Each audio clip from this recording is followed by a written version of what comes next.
nos fijamos bien en los detalles, ¿por qué ahí solamente va la industria energética y el Mar Negro? Pensemos un poquito, porque a lo mejor es porque desde hace 3 meses los ucranianos con los drones han hecho estallar depósitos importantes de combustible rusos. Por primera vez no lo habían hecho antes, ahora tienen ya drones capaces de ir a 1000 kilómetros y han hecho un daño importante en el tema, y a lo mejor encarece eso, o algún país tiene interés en que eso no se produzca. Entender que el que es el teatro de operaciones es Ucrania. Si llegan a un acuerdo para no tocarse diríamos, las centrales nucleares, que es lógico que no se toquen, y tampoco otras zonas... Por seguridad, otras zonas para Europa en primer eléctricas, lugar, y para Rusia, para Europa y para Rusia. Sí, para todos. Es posible que a lo mejor Rusia haya destrozado buena parte de todas las centrales eléctricas de Ucrania, quiero decir, de otro tipo de centrales que pueden tener.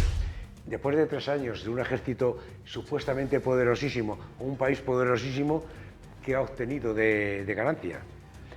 Ridícula comparado con el esfuerzo que ha hecho, con las muertes que ha provocado en su propio ejército.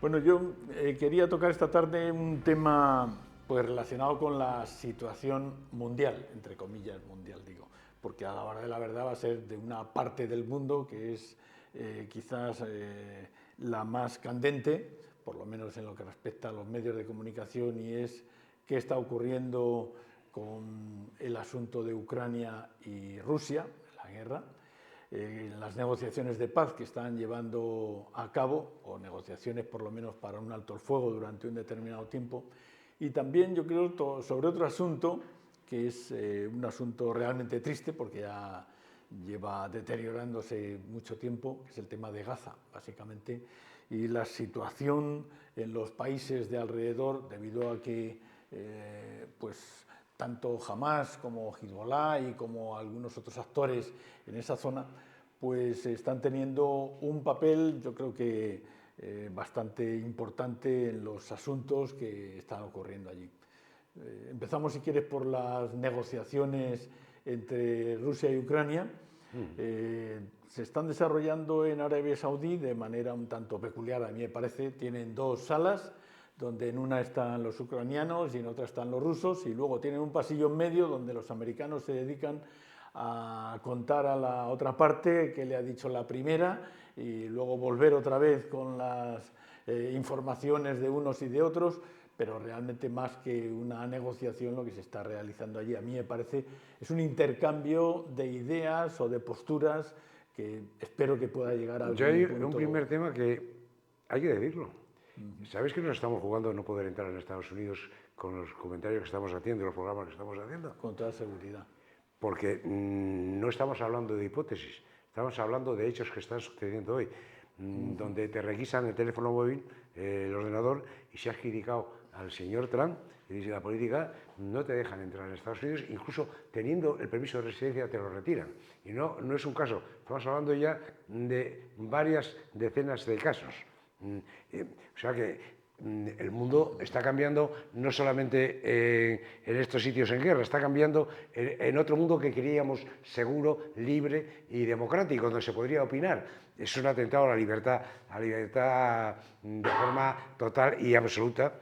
Y luego yo, la otra que os queda un tema, bueno, la otra que a mí me llama la atención de esas reuniones en Arabia Saudí, aparte del blanqueo que está haciendo el gobierno americano de la teocracia saudí, es en la mesa de negociación veo a los ucranianos, veo a los americanos, veo a 2 representantes del gobierno saudí, a los que no veo es a la Unión Europea, porque no quiere Estados Unidos que esté en la Unión Europea, y tiene que estar. Ese es el primer tema que es fundamental. Se quiere ignorar a la Unión Europea en un problema europeo, y un problema que afecta directamente a la seguridad europea, y no al realme, a la seguridad. El realme se puede cambiar, la seguridad no. Ese tema a mí personalmente me resulta violento. Violento no, me resulta inaceptable. Más que violento, perdonadme, yo soy muy pasional hablando. Pero hoy tenemos otro tema que yo se me había olvidado. ¿Qué está haciendo el señor Erdogan en Turquía. Es algo, siempre hemos dicho, es un país miembro de la OTAN, pero siempre muchos hemos tenido reticencias desde hace mucho tiempo al señor Erdogan y a su autocracia. Y ahora que vienen las elecciones, ha metido preso al principal líder de la oposición, que además tenía posibilidad de ganarlas. Y lo mezclo porque parece desunido, pero no está tan desunido todo. Lo de la paz en Rusia y Ucrania, que me descentro y me centro. Esto no es la paz, es una negociación de un alto al fuego, donde Rusia está diciendo, por activo y por pasivo, que quiere escucharlo, que no tiene ningún interés en la paz, el más mínimo. Claro, pero el señor Trump prometió que iba a conseguir un acuerdo. La clave está en la promesa del señor Trump, no es en la paz, desde mi punto de vista. Y van a cubrir las apariencias, pobres ucranianos, que están siendo rehenes. Y yo le pido a la Unión Europea que los libere de esa esclavitud a la que el señor Trump quiere meterles de la mano con Putin.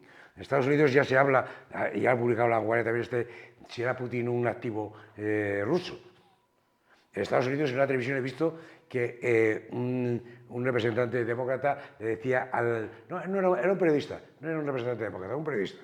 Le decía a un representante republicano en el Congreso, le hacía preguntas si el señor Trump era un activo de la inteligencia rusa. Lógicamente, el representante republicano dijo que no. Y el periodista dijo, pues se está haciendo el trabajo muy bien a los rusos, si encima no es representante y no trabaja para ellos.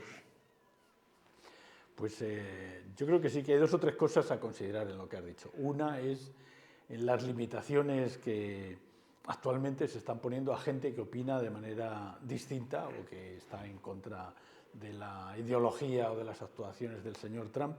Ha habido varios casos ya, unos cuantos, y algunos conocidos porque eran gente y los que no conocemos. Enraizada en Estados Unidos, gente que además eran pues investigadores de pro, algunos de ellos. Y bueno, yo creo que en muchos casos ha habido limitaciones a la entrada de gente por parte ideológica en Estados Unidos y en otros países también. Yo recuerdo lo de Estados Unidos, que hasta hace posiblemente unos 30 años, anteriormente a 30 años, durante unos 20 o 30 años adicionales, pues para entrar en Estados Unidos tenías que rellenar un papel donde tenías que jurar por la Biblia, casi, que no estaba relacionado con ninguna organización comunista o que tuviera contactos. Y no tenías intención de matar al presidente de Estados Unidos, se lo preguntaban directamente. Sí, pues, he tenido que rellenar esos papeles. A mí me chocaron algunos de esos temas cuando estuve por allí, pues en los años 70 estamos hablando, y luego posteriormente, pero ese tipo de cosas no se llevaban por aquí, ni siquiera en la España franquista. Cara a la gente que venía del exterior, me estoy refiriendo. Pero es cierto que estamos llegando a unas situaciones un tanto extrañas, y además en el país de las libertades, porque al fin y al cabo Estados Unidos fue el primer país democrático oficialmente en el mundo moderno, que sepamos, y eso te choca más. Has comentado también otro tema, y era el tema de Ucrania, que lo que se está ahora es tratando de hacer un alto el fuego, pero yo creo que es algo más que eso, porque teóricamente una de las cuestiones que está sobre la mesa son aquellas intenciones de Trump y del gobierno americano de entrar a saco en Ucrania, y yo creo que ese es un tema delicado. Estamos hablando de temas energéticos, que Ucrania le hizo la propuesta, Ucrania no, Estados Unidos le hizo la propuesta a Ucrania de hacerse con la propiedad de los centrales nucleares y posiblemente otros bienes también energéticos, y además de tierras raras, para que así Rusia no las tocara. Eso se llama expolio. Eso se llama así, o chantaje, o no sé si habría... Yo expolio porque es bajo amenaza. Claro, es bajo amenaza, aunque no sea directa del señor La Trump. amenaza es que no le suministran inteligencia y no le suministran armamento. Por ejemplo. Vamos, es un chantaje como la copa de un pino, vamos. Pero yo creo que hay varios temas ahí detrás del asunto. El primero es el respeto que tiene el señor Trump por el señor Putin, punto uno. Y yo no sé si existe a la viceversa también, al contrario, respeto por parte de Putin hacia Trump, el mismo que tiene Trump Trump Desde hacia luego Putin. hacia Estados Unidos no, porque si queremos recordamos las elecciones y la injerencia rusa en las elecciones primeras de Trump contra la secretaria de Estado Hillary Clinton. Empezamos a recordar esto. El señor Putin ninguna admiración. Ahora, el uso sí lo está usando muy bien. Yo creo que está haciendo su política. Está haciendo su política. Pero yo creo que Lo que no conseguía mediante las armas y la invasión, lo está consiguiendo. Gracias al señor Trump. Pero hay un tema ahí delicado, yo creo, y es el tema de las armas. Leía el otro día, no sé si es cierto, que las reacciones por parte de Rusia hacia los bombardeos que le ha estado haciendo Ucrania, con armas modernas, americanas y europeas, que le han venido bien a Rusia para tratar de reaccionar con mayor rapidez. Es decir, cuando mandaban o cuando hacían un bombardeo desde un sitio determinado, Rusia tardaba en enviar bombas a ese mismo sitio. Estoy hablando de un ejemplo que yo creo que es bastante peligroso. Rusia respondía al cabo de hora y media mandando bombas o con su artillería o con sus cohetes. Tardaba un tiempo bastante grande en poder reaccionar.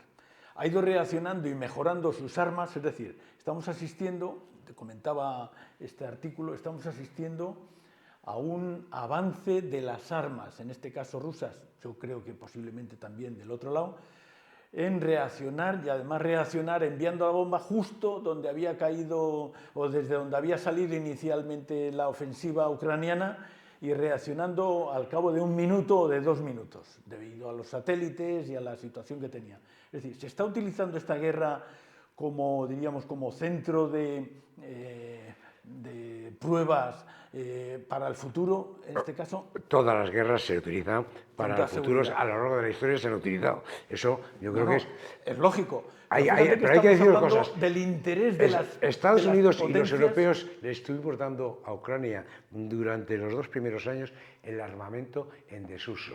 Obsoleto, sí. Obsoleto. Le dimos lo peor que teníamos cada país.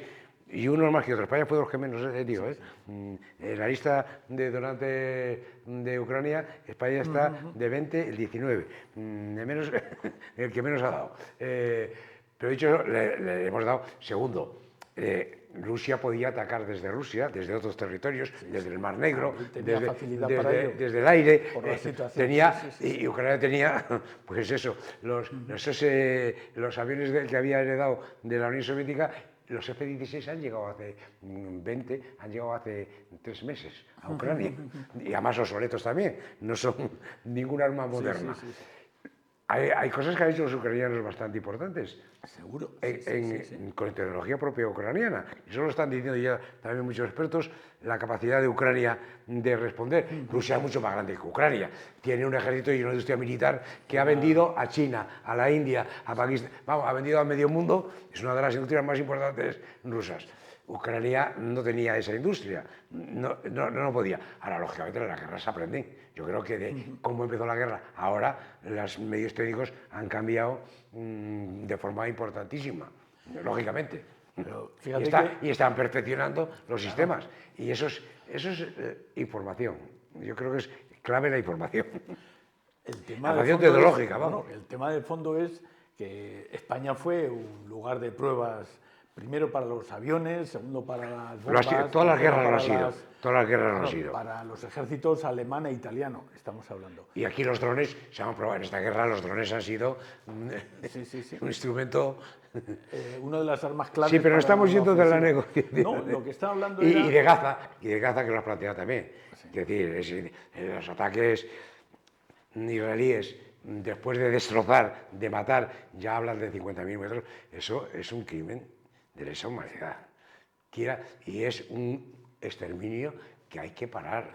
Y la Unión Europea también tiene que ser más, debe quitar miedos y debe tener un posicionamiento más humanitario y más de derechos humanos en el tema de Gaza también.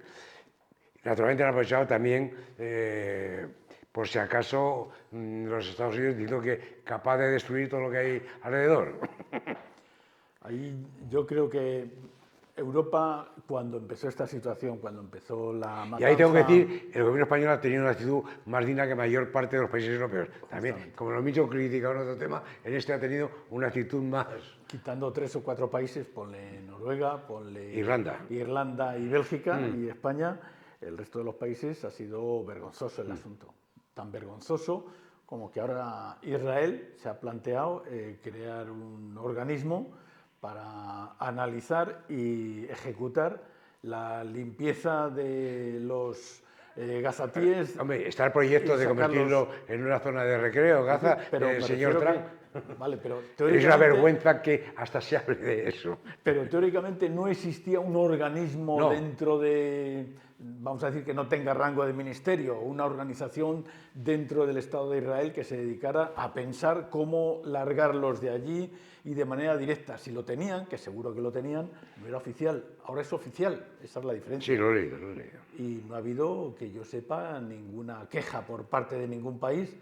Europa sigue mirando igual que lo hacía hace 2 años para otro lado, sin preocuparle absolutamente nada. Estados Unidos le está enviando armas, porque la cantidad de armas que ha enviado allí es terrible, y hoy mismo hemos asistido a la segunda o tercera destrucción de un hospital allí en Gaza, solamente teóricamente para cazar a uno de Hamas que llevaba allí unos días después de un bombardeo que habían hecho a su familia o a la casa de su familia. Volviendo a las negociaciones del acuerdo de Trump que intenta imponer Trump, los rusos todavía no han dicho esta boca es mía, todavía no han dicho esta boca es mía.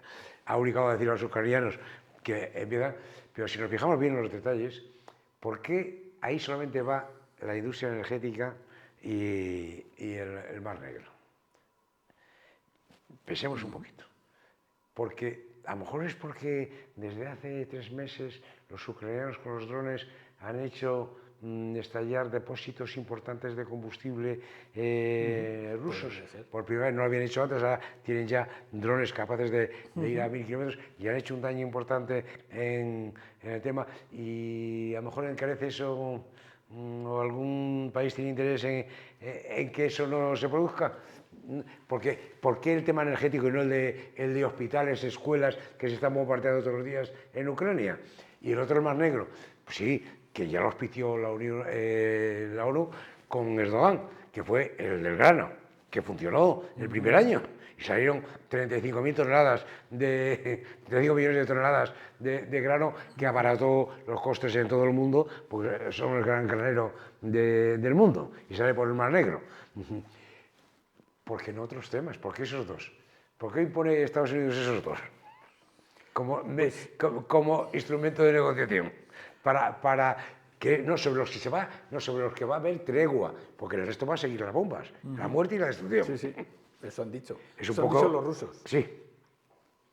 Si yo solo hablaba antes, cuando mencionaba el tema, es porque pienso que de alguna forma le interesa todavía a Rusia, y puede ser que también a Trump, seguir masacrándose durante un determinado tiempo y entender que el que es el teatro de operaciones es Ucrania. Si llegan a un acuerdo para no tocarse diríamos, las centrales nucleares, que es lógico que no se toquen, y tampoco otras zonas... Por seguridad, otras zonas para Europa en primer eléctricas, lugar, y para Rusia, para Europa y para Rusia. Sí, sí, para todos.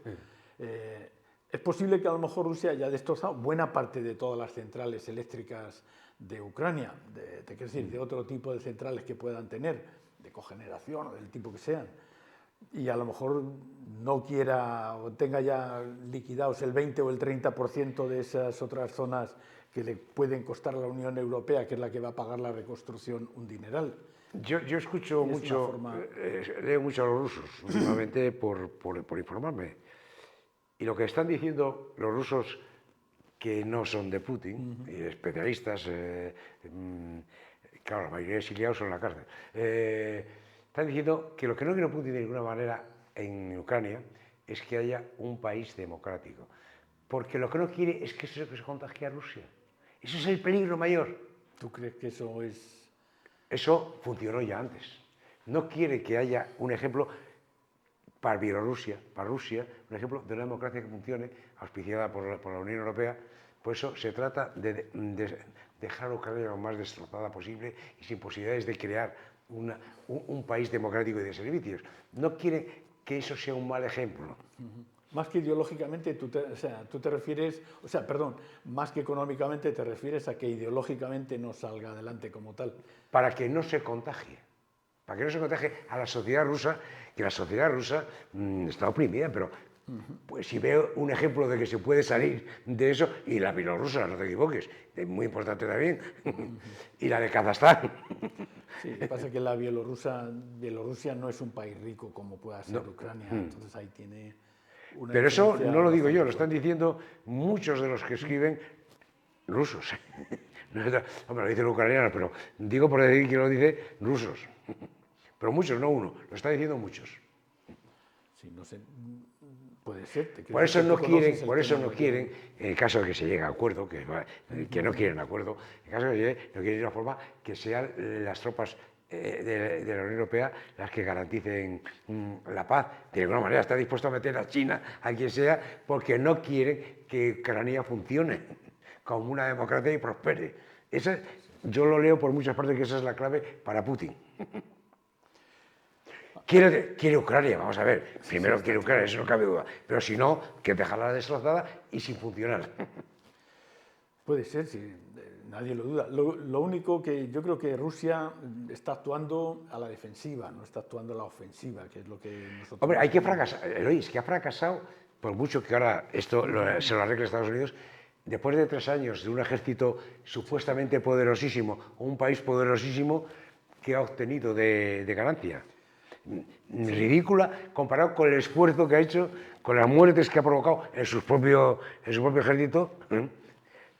Hay quien dice también, de esos analistas, dicen que vuelvan a las ciudades 1 millón de combatientes rusos del ejército. Cuenten las barbaridades, las muertes y tal, también a la sociedad rusa la va a convulsionar un poco. Yo creo que no tanto. Si ahí ya no creo tanto de ello. De todas formas, yo creo que invadir un país y mantener esa invasión, un país grande como es Ucrania, con 600, 700 mil kilómetros cuadrados, implica que tienes que tener allí 1,5 millones de hombres para mantener aquello. Además, todo un despliegue tremendo de armamento y demás. Rusia tiene una frontera mucho mayor, Claro, infinitamente mayor, pero la que tienen que cuidar. La superficie de Rusia es tan inmensa que dejar allí 1,5 millones de personas, 1,5 millones más, no sé cuánto armamento más tal, no puede. No, vamos a ver. No pueden por eso digo que no ha sido un triunfo. Estoy diciendo que Rusia ha fracasado y Putin ha fracasado en la invasión de Ucrania, hablando en términos militares y de prestigio y de potencia, ha fracasado rotundamente y a pesar de la ayuda que está haciendo el señor Trump, ha fracasado. Fracaso. El primer mes... Ahora ha hecho destrucción abundante. Esa ha sido la salida. Ya que no podemos tomar aquello, pues por lo menos vamos a destrozarlo para que no signifique un peligro para nosotros. Mira, a veces hay cosas que, por lo seco que fue el anterior presidente ucraniano, que era el dueño de la mayor fábrica de una industria de chocolate y de bombones muy buenos, además, en Ucrania, hacía hoy unas declaraciones a The Guardian importantes diciendo: no podemos aceptar que Estados Unidos nos imponga elecciones para echar y dice, y es mi enemigo, yo soy el candidato a presidente. En esto no podemos aceptar el chantaje americano. Y tiene razón. Es de honrarle. Y ahora tenemos que estar unidos aunque tengamos diferencias. Cierto. Bueno, pues eso yo creo que demuestra el patriotismo de cierta gente. Esa es una demostración muy palpable. En fin, pues otra semana seguiremos. Y por favor que pare también la muerte en Gaza, el exterminio de los gazatíes y que pare de los palestinos. Pues ojalá fuera así. Bueno, pues hasta aquí hemos llegado.